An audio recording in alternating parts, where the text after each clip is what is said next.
In this video, I'm going to be giving you 10 salads that you can grow now, sow now, and harvest in under 4 weeks. And not only that, you can sow them and harvest them all year round. And if you do want to sow these salads all year round, then check out my cheapest grow lights video, where I can get the cheapest grow lights that I think I've seen on the internet, and they work because I use them. So I'll link that video below. And one other thing to note about these salads is that they are cut and come again. So as long as you leave a couple of salad leaves and obviously the root and stem in the soil, then you'll be able to harvest from these plants again more than once. Now, typically with a very fast growing salad, what you're doing is you're just harvesting it when it's younger rather than older. And that's fine with all the salads that I'm choosing for this video here, that you can grow them and you can harvest them early in as little as 3 weeks. Now, my 3-week secret salad, I'm going to leave till the last. So make sure you watch till the end. But anyway, all these can be grown in 4 weeks. So let's get into it. We start with number 1 is baby spinach. So baby spinach, again, you harvest it when you're young. You often see in the supermarket you have spinach and then you have baby spinach. And often when we have spinach, we like to cook it, sweat it, add it to pasta or something like that. But when we have baby spinach, it's so fresh and tasty, we'll eat it just straight in a salad, completely raw.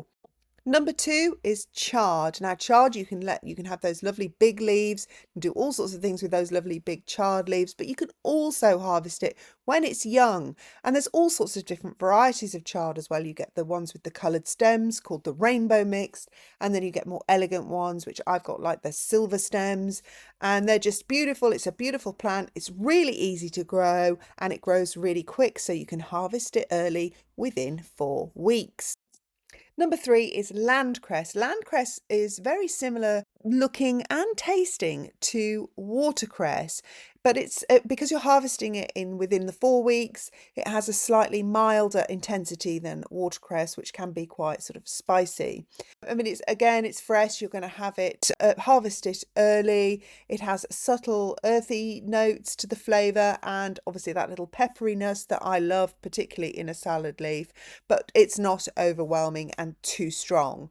Okay, number 4 is actually my personal favourite, which is wild rocket, also known as arugula. Now, wild rocket can be quite strong, and certainly if you let it get older, almost going to seed, then it will get quite too strong almost and quite bitter. But when you harvest it young and fresh, it has a beautiful peppery but light flavour, and the leaves are of course softer and more tender. But because of the unusual shape of rocket leaves, it kind of gives the salad a more, I don't know, there's just more texture to the salad if you add it and mix it up with other leaves. Okay, now before I get on to number 5, don't forget to subscribe if you're enjoying this content, and of course click the notification bell so you don't miss any more of my content, and of course share with all your friends so that they too can enjoy healthy salads all year round. And if you don't fancy my grow lights video, check out my video on why you should stop buying supermarket bags of salad, which complements this video perfectly. And now let's get on to number 5. This is mustard frills. So they come in different names such as red lace and pizzo or pizzo. I don't know how you pronounce it, but it's like pizza but with an O on the end.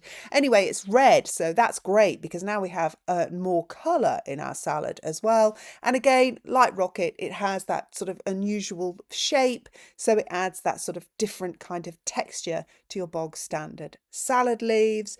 It tastes sharp and peppery and is spicy again, and is, quite reminiscent of other kind of mustardy sort of greens, which I'm going to get onto in a minute. Number 6 is pak choy. So this is less of the peppery now. We're getting onto a more sweet, mild and tender flavour. Again, another one very good for children, as long as you harvest it nice and young when it's tender and sweet.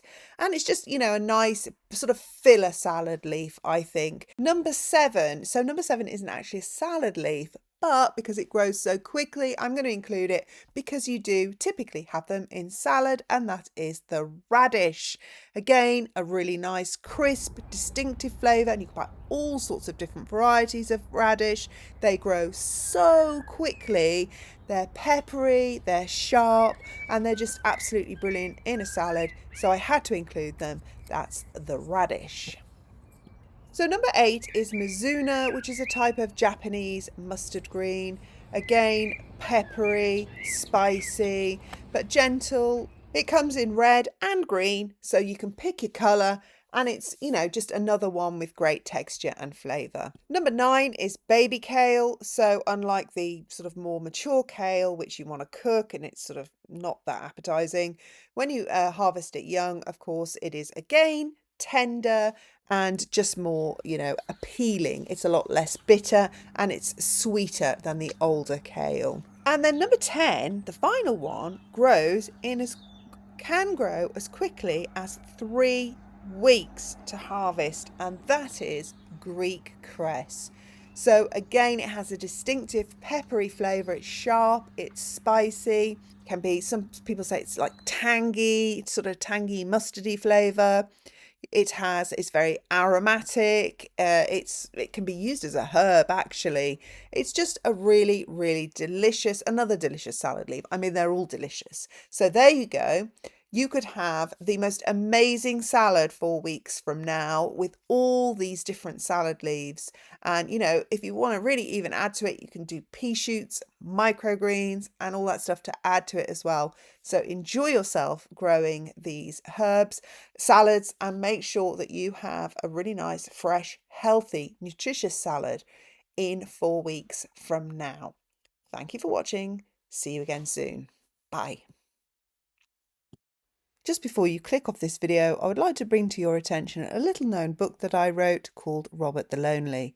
I suspect many of my viewers are parents or grandparents and are most likely as worried as I was about your child going online. So you may be interested to hear that Robert the Lonely is not just a regular children's book. It's an old-fashioned style, illustrated, cautionary tale, but it's set obviously in the modern world. Robert the Lonely has loads of relatable characters that your children will relate to, that go on the internet and engage in communications with strangers. It's a spooky tale, it's fun, and it has a cautionary ending. So your kids will enjoy reading the book while also learning a valuable life lesson about the dangers on the internet. And if you're still worried about them going on the internet, and let's face it, that's a whack-a-mole thing we can't stop, because even if we don't let them have devices, they will have them at their friends when they sleep over or have play dates. So at the back of the book, there's a questionnaire that you can go through with your child, and that will help you gauge your child's understanding of the themes and the problems and the issues in the story, and it will also teach your children some valuable tools to handle stranger danger online. So if all that sounds like something that would interest you, the link is in the description underneath this video. Thanks for watching. See you again soon.